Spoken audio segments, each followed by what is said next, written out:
The crying had stopped. That was worse. Stacy sat in the silence where Mara's voice had been and felt it like a physical absence, like a missing tooth her tongue kept finding, like the hollow where a wall should be. As long as her daughter had been crying, she'd known something.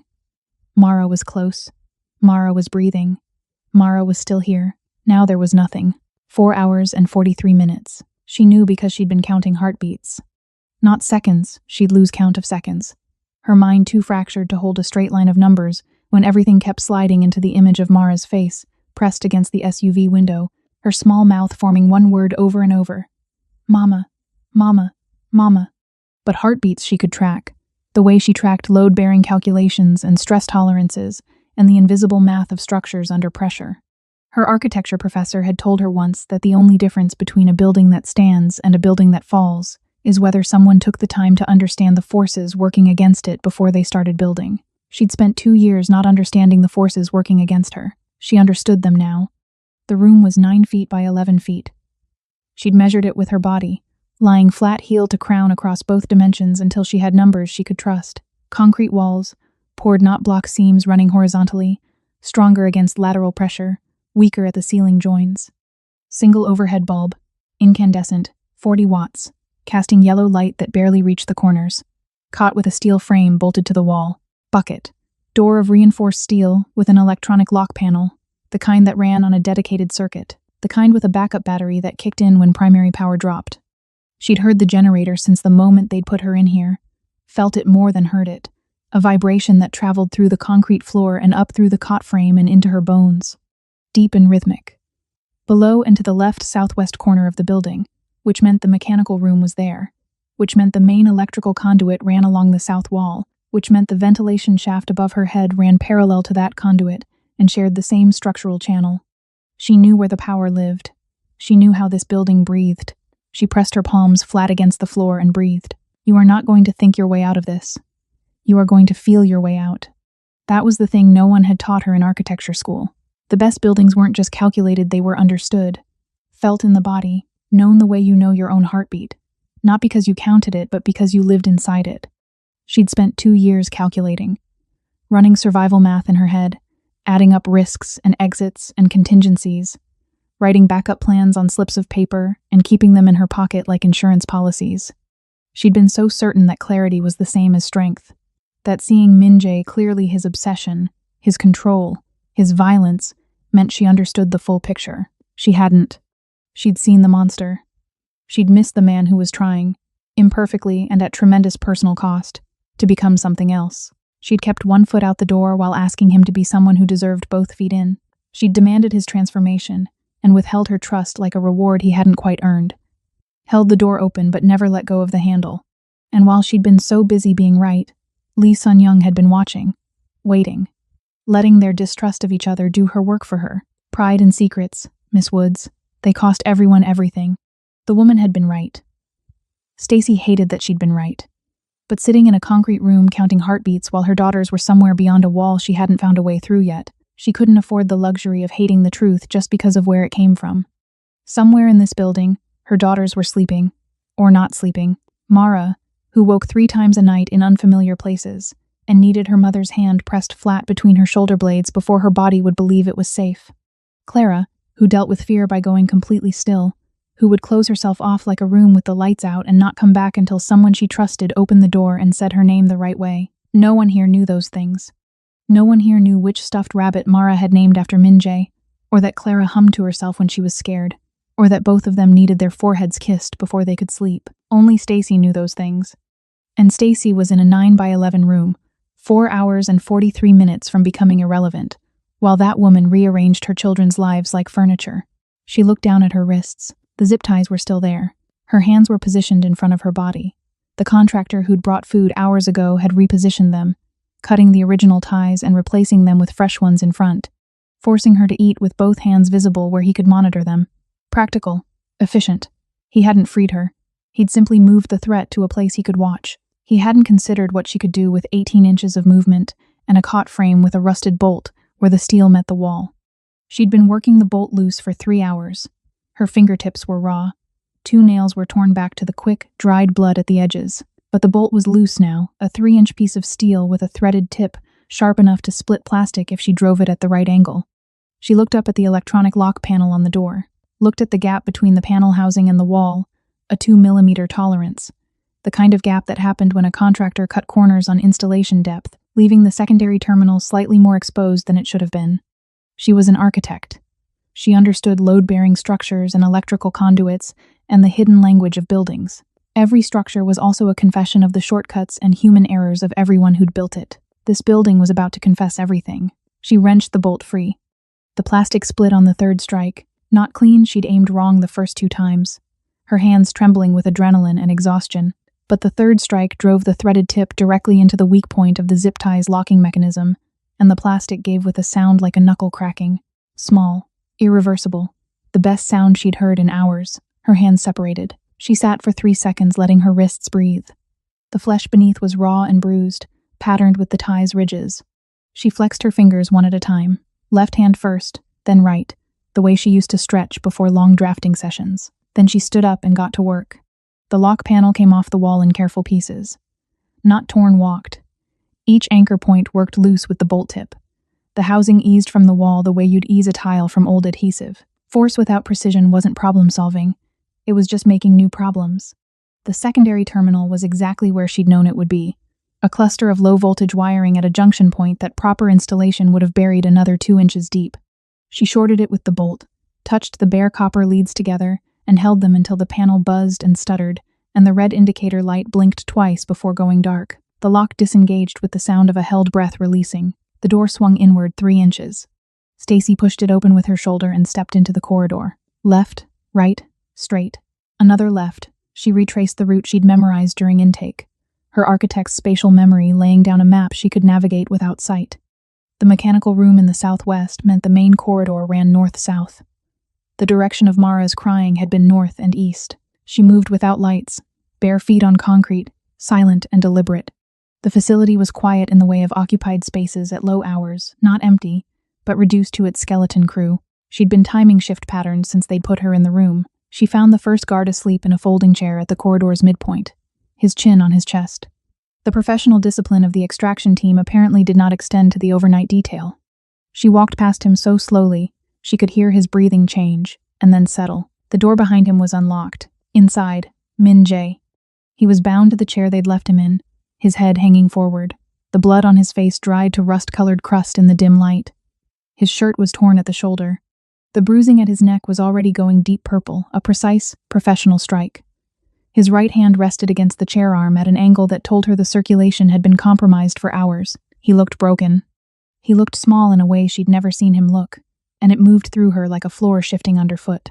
She crossed the room without sound and crouched in front of him, put her hands on his face and lifted it. His eyes opened slowly, fighting through layers of pain to find the surface. When they found her, they went through recognition, and then disbelief, and then something so unguarded, it made her look away for a moment. "I wrote the note because I was scared," she said, her voice barely breath-shaped into words. "You found it. You can keep it. I'm done running from what it means." Min Jae's jaw worked. He didn't speak for a long moment, just looked at her with the eyes of a man recalibrating everything he'd assumed about the next several hours of his life. "The girls," he said finally, his voice destroyed, scraped raw, the voice of someone who had screamed for a long time and then stopped because it hadn't worked. "She's moving them to the CO airstrip. Northport. Hangar 7. Jet-fueled. Departure window closes at dawn. How long do we have?" He looked toward the wall where a window should have been. 90 minutes, maybe less. Stacy was already working the restraints. "Then we move." He stood on legs that had been still too long, catching his weight on the desk edge, his right hand hanging uselessly at his side. She put her shoulder under his arm without being asked, and he let her take his weight without deflection, which told her more about the damage than anything he would say. Min Jae did not accept help unless the alternative was the floor. "Server room," he said, 2 doors down. "Before we go, we don't have time. We don't have a future without what's in it." His voice steadied as the adrenaline found his system. 2 minutes. The server room woke in stages, monitors brightening one by one from left to right, hard drives spinning up with the sound of something breathing back to life.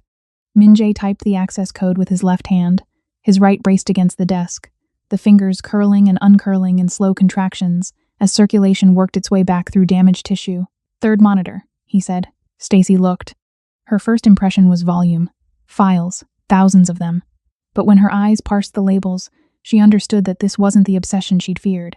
Not surveillance logs of her movements.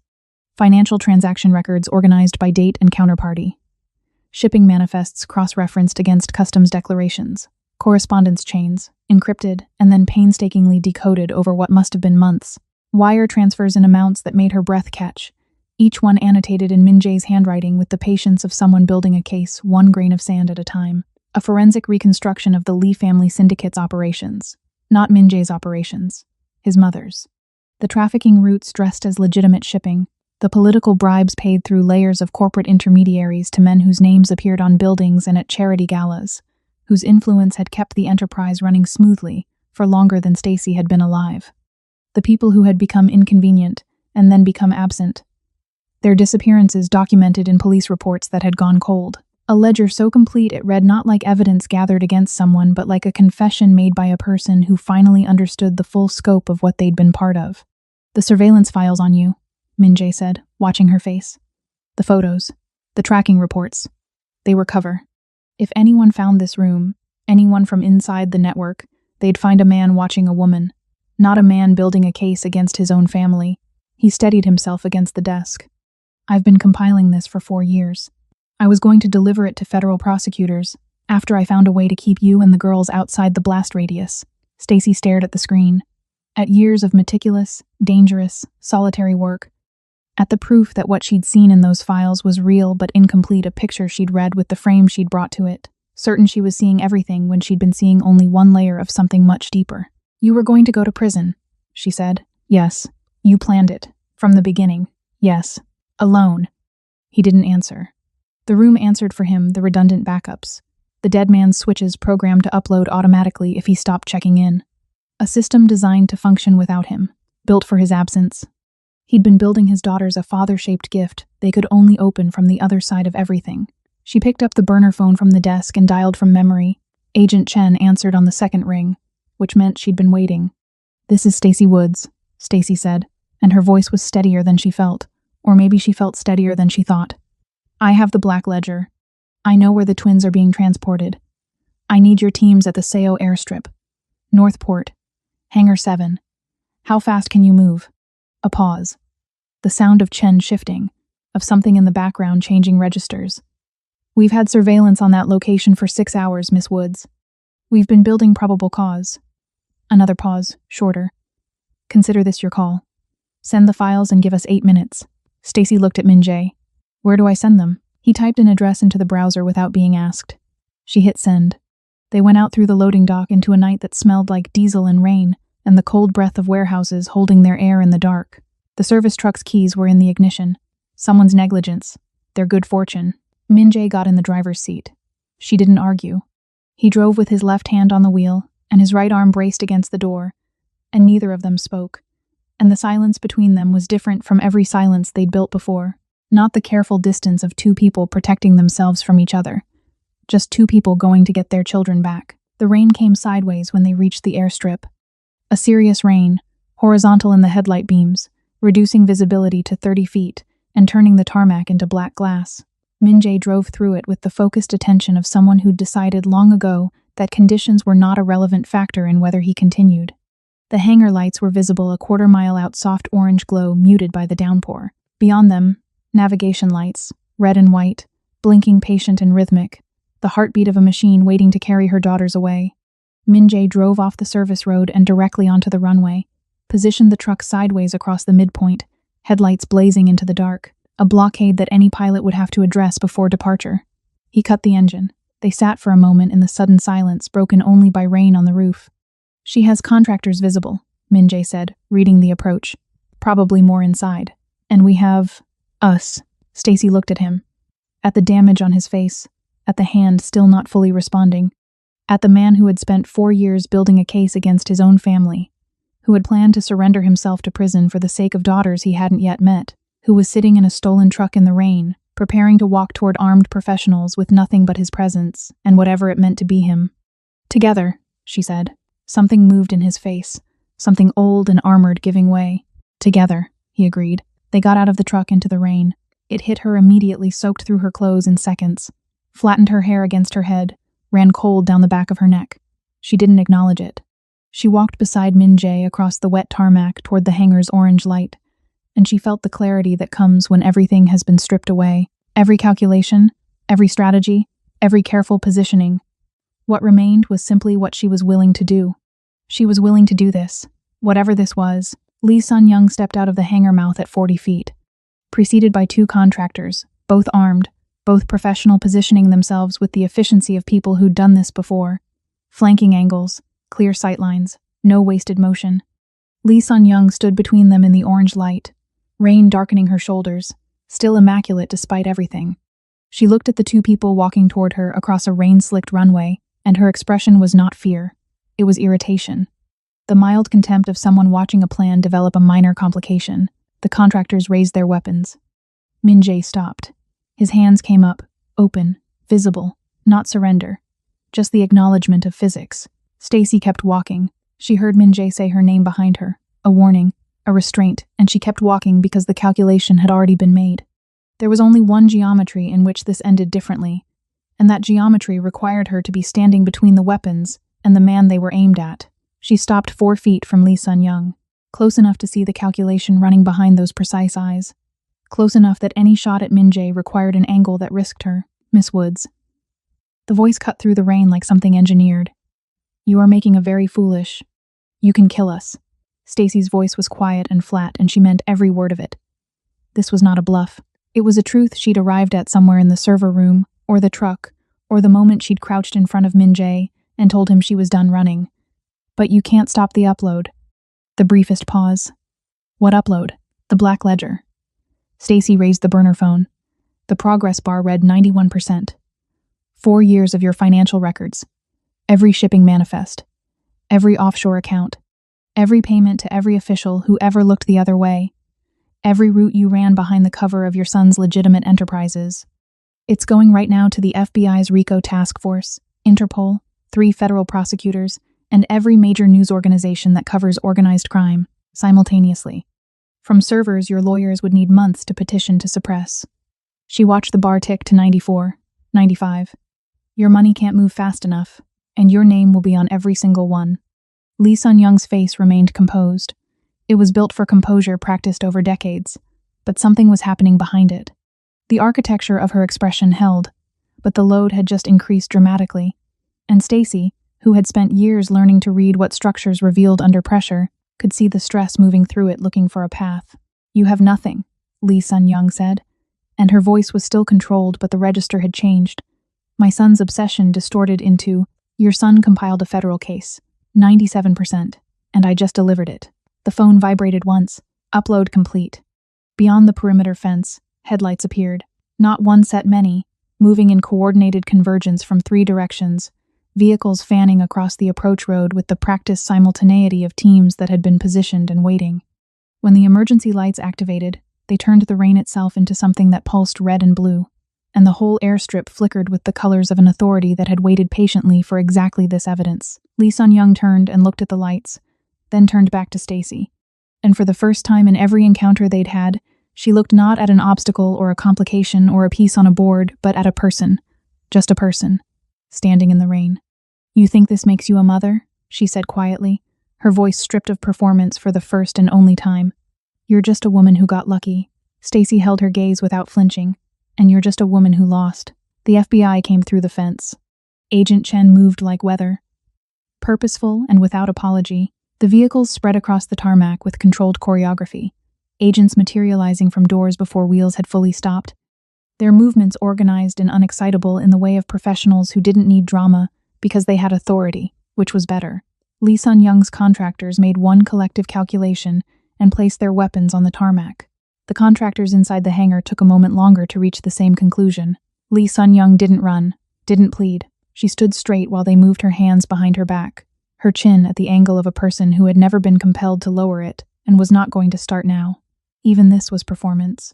Even now she was composing the story she would tell herself about this moment. An agent guided her head down as they folded her into the vehicle. The door closed with the solid, final sound of something built to contain. Stacy walked to the car. Crouched beside the window where Lee Sun-young's face was visible through rain-streaked glass, the drops running in rivulets between them. The woman's eyes found her immediately. They would always find what they'd decided to watch. "Your name is off the buildings," Stacy said quietly, knowing the glass made her inaudible, saying it anyway, because some things are true regardless of whether they're heard. "The legacy is dead." She stood up, and then the twins were there. She heard Mara before she saw her, that voice, that particular frequency, high and desperate and certain, in the way of a child who has been frightened past the point where uncertainty is possible and has collapsed down to the single pure signal of needing her mother. It cut through everything. The rain, the sirens, the organized noise of federal law enforcement managing a tarmac full of people with things to answer for. She turned. They were running. Both of them, Clara and Mara, their small feet slapping wet tarmac, their arms already extended before they were close enough to catch, their faces streaked with rain and tears, and the particular relief of children who have been frightened badly enough that seeing their mother is not an occasion for composure, but for complete, total surrender to the fact of being found. Stacy dropped to her knees. The impact hit her like a wave, both girls reaching her at nearly the same moment, and she gathered them in with both arms and held on with everything she had. Clara's hands fisted in her hair. Mara pressed her face into the curve of Stacy's neck, with the grip of a child who had decided that letting go was not something she was going to do again for a very long time. The rain came down on all three of them, and Stacy's knees were soaked through, and her shoulder was being twisted at an angle that would ache tomorrow, and she had never, in her entire life, felt anything better than the weight and warmth and heartbeat of these two people against her body. She looked up, through her own tears and the rain, across the wet tarmac, still busy with the organized aftermath of everything that had just changed. She found Min-jae. He was standing 20 feet away with his arms at his sides, not moving toward them, watching his daughters cry into their mother's neck with the look of someone who is memorizing, who understands that what he is watching is a photograph he's going to need to carry for a long time. His eyes found hers over the girls' heads. She didn't say anything. He didn't say anything. They had used words to build walls between themselves for so long that the absence of them felt not like silence, but like the sound a wall makes when it comes down. All that held air. Suddenly free. Agent Chen appeared at Min-jae's shoulder, and he looked at her, and he nodded once. He walked toward his daughters. Chen gave them 8 minutes, a small, deliberate gesture that cleared the space around the four of them. 8 minutes of the operation folding itself away, of agents finding other things to attend to at the periphery of the tarmac, of federal law enforcement giving itself a pause it wasn't technically required to give. 8 minutes in the rain. Min-jae held the twins against his chest, one in each arm, his eyes closed, his face pressed into the curls he'd spent years watching through camera lenses. From a distance he'd convinced himself was protection. Clara had her face buried in his shoulder. Mara was looking at him with her dark, knowing eyes, reaching up to touch the cut above his eyebrow with 2 fingers, as if confirming the damage was real and survivable. Stacy stood beside him, close enough that her arm was against his arm. She could feel him breathing. The effort it was costing him to stay steady for these girls when everything in his body wanted to fold. "You came back," Mara said, "an accounting. I came back. You always said you would." "I did." Clara pulled back to look at his face, her own face swollen with crying. "Are you going to leave again?" The question sat in the air between all of them. "Yes," he said, steady, honest. Not lying to a 3-year-old when lying would have been easier. "For a while I have to go somewhere. But I'm coming back from that too." Clara considered this. "How long?" "A while. A long while." He looked at Stacy over their daughters' heads, and there was the whole history of everything in that look. All the damage and the reckoning and the years of building and breaking and trying again. But Mama will be there. And I'll be there too, through glass, until I can be there without it. Mara put her small palm flat against his chest, testing for the heartbeat. Verifying. "Same," she said softly. And Stacy felt the word like something physical, the echo of the very first moment. 2 toddlers on a cottage floor. One of them touching a stranger's face and finding the familiar in the unfamiliar. Min-jae's eyes closed briefly. When they opened, they were clear in the way of someone who has made peace with something. He set the girls down with the care he'd learned to bring to everything he was afraid of dropping. Crouched in front of them on the wet tarmac, his face level with theirs. "I need you to be brave with Mama," he told Mara. "Not for me. For you. And I need you to tell her when you're scared. Don't hide it." Mara nodded, solemn as a promise. He looked at Clara. "Don't go quiet when it gets hard. You talk. You tell Mama everything." Clara launched herself at him again, her arms around his neck with the ferocity of a child who'd decided this goodbye wasn't finished yet. He held her. let it go as long as it needed. Then he stood. He looked at Stacy for a long moment that contained everything they hadn't said and everything they didn't need to, then said the only thing that mattered. Wait for me. She nodded once. I'll be there. And she meant it without calculation, without strategy, without a backup plan in her pocket. They put the handcuffs on him, and he walked toward the vehicle with his shoulders straight and his chin level, and he didn't look back. Not once. She'd wanted him to look back, had wanted the last image to be his face, but she understood. Some exits have to be clean to be survivable. Some last looks are too heavy to carry through what comes next. She watched the door close, stood in the rain with a daughter on each hip, their heads dropping to her shoulders, their breathing slowly steadying. Mara hummed against her neck, the lullaby. That melody that had started everything, dark hallways, bedtimes, a phone call in the night, a tarmac in the rain. It sounded different now. Not like an ending, not quite like a beginning, like a thing that continued. A frequency moving through everything, and keeping going. Stacy turned and walked toward the lights. 3 years passed the way grief passes. Not in a straight line, not with the clean resolution of a story that knows where it's going. In layers, thick and heavy some days, translucent on others, occasionally thin enough that she could see through to something that looked, from a distance, like ordinary life. The house had a yellow door. She'd found it in November, 6 weeks after the tarmac, a rental on the east side of the city, in a neighborhood that was neither safe nor dangerous, just lived in. 2 bedrooms. A yard that was technically a yard. A front door someone had painted yellow a decade ago, gone slightly chalky with age. She repainted it herself on a Saturday in October of the following year, when the twins were at school, and the air smelled like wood smoke, and the particular loneliness of a life being rebuilt from its studs. She used a brush instead of a roller, because she wanted to feel every stroke, wanted the slight irregularity of a human hand, rather than something uniform. The color was called sunflower. She stood back when she finished, and felt something that wasn't quite pride, but was adjacent to it, the satisfaction of having made something visible that said, "Here, someone lives here, someone chose this." She worked for an architecture firm that specialized in affordable housing. Not glamorous work, not the kind that appeared in design publications or generated awards, the kind that required knowing what a family actually needed from the space it lived in, how much room a child needed to do homework without feeling compressed, how to build something that would last, that would respect the people inside it. She was good at it, better than she'd been at anything before, because she finally understood that the best structures weren't built from the top down. She paid her own rent, drove a car that made a sound on cold starts she kept meaning to have diagnosed, made school lunches at 6:15 in the morning, packed in boxes the girls had decorated with markers Clara's covered in suns, Mara's in careful geometric patterns that suggested she'd inherited her father's quality of exact attention. The girls grew. Mara developed her father's stillness, that quality of absolute attention that looked like judgment, until you understood it was just the way she processed the world, completely, without shortcuts. She started drawing buildings, the architectural logic intuitive in her from the beginning. She drew their house over and over from different angles, adding rooms it didn't have, imagining what it could become. She drew the glass house on the cliff. She drew a house Stacy almost didn't recognize until she studied the proportions, the angle of the roofline, the relationship of the door to the windows, the bunker. Mara was drawing the bunker as a home it had never been, as if reconstructing it from memory was a way of making peace with it.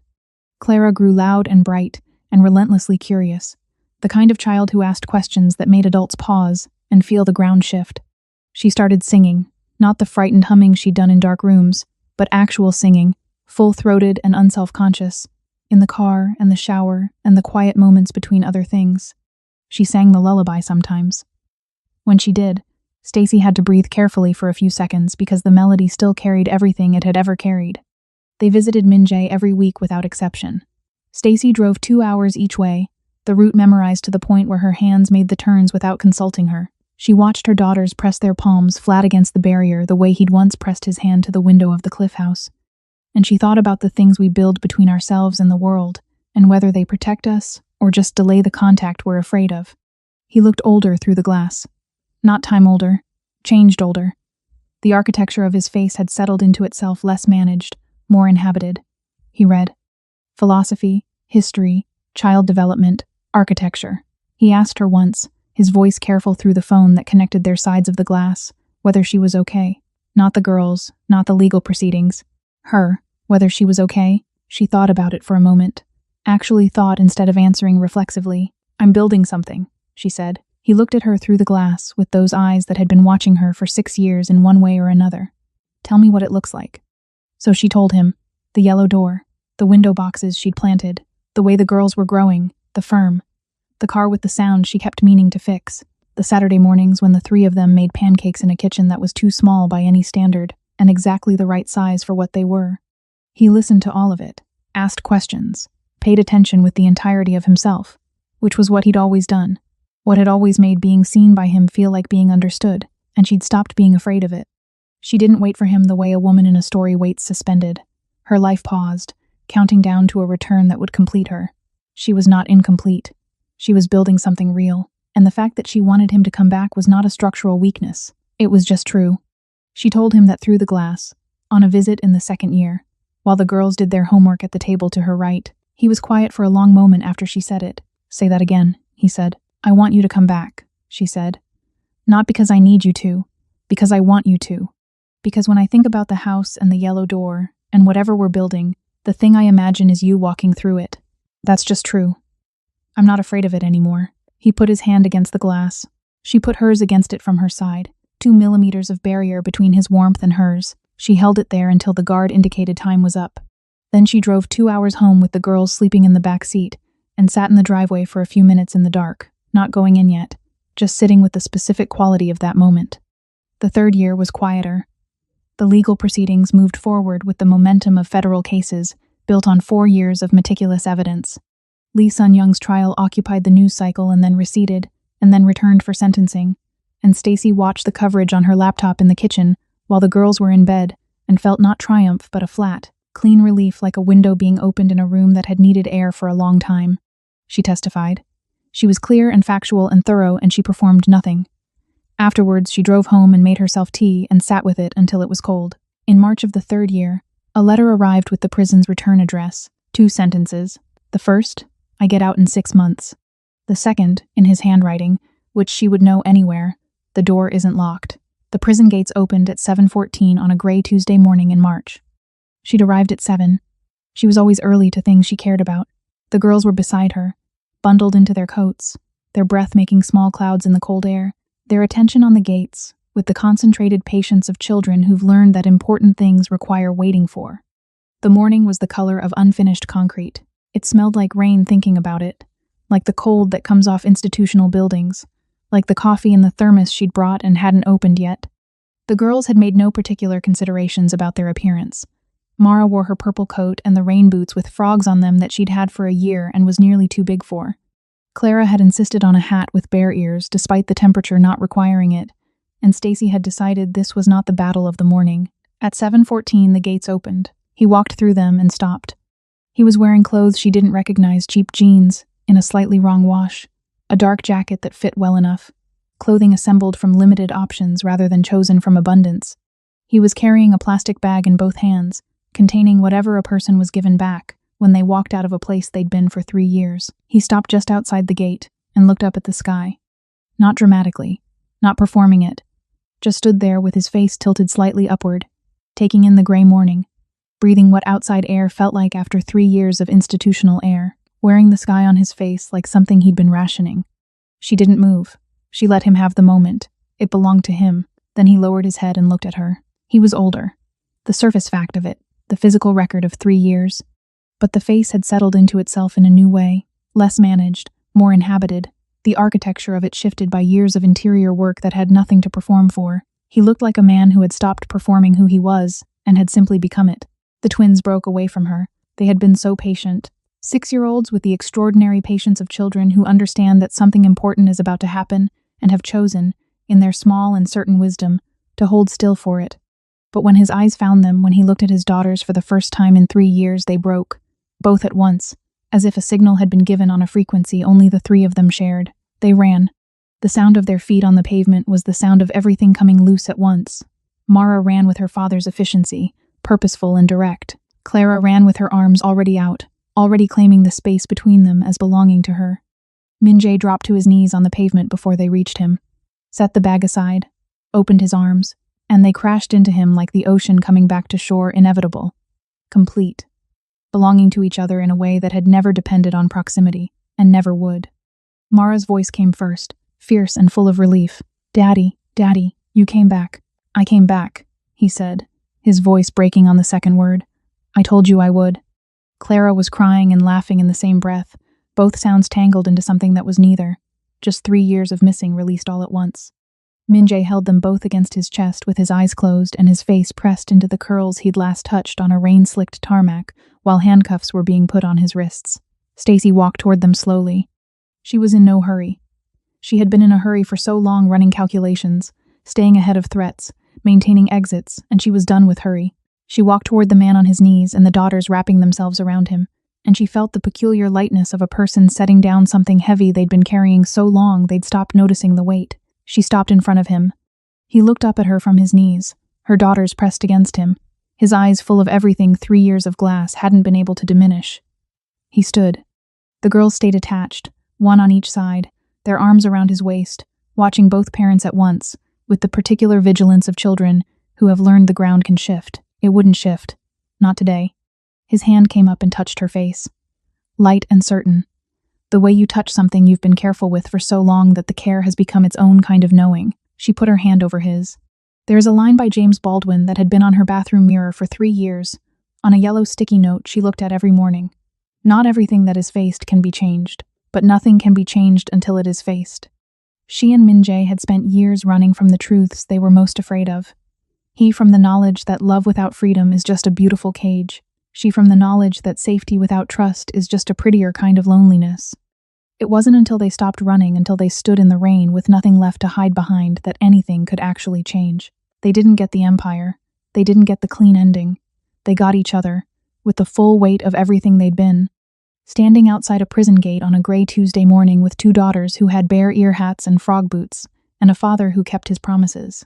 "We didn't build a fortress," she said. "No," he agreed. "We built a home." He looked at her, this woman who had run from him and fought him and humbled herself and saved him and waited 3 years, with a yellow door and a life she'd built with her own hands, and felt something in his chest finally, completely, come to rest. "And this time," he said quietly, "the door isn't locked." Mara, still pressed against his chest, tilted her head back to look at both of them with those dark, exact eyes. She'd heard. She always heard everything. She reached up and pressed her small palm to his chest, then reached her other hand to her mother's arm, connecting them, completing the circuit. "Same," she said softly, and it was. Some people spend their whole lives building walls and calling it wisdom. Some people spend their whole lives tearing walls down and calling it love. The truth, the hard, unglamorous truth, is that neither is enough on its own. What saves you is learning the difference between a wall that protects and a wall that imprisons, and having the courage to tell the difference even when they look exactly the same from the inside. Stacy and Minjae didn't get the fairy tale. They got something better, the real thing. Built slowly, broken apart, rebuilt again from the foundation up, this time with the doors facing outward. This is Velvet Noir. We tell the stories that leave marks. Before you go, tell us this. Have you ever had to burn down your own escape plan to fully commit to something? Have you ever chosen someone not because it was safe, but because it was true? Tell us in the comments. Because that's what this story was really asking all along. Subscribe to Velvet Noir. Stay in the shadow with us. The next story is already waiting.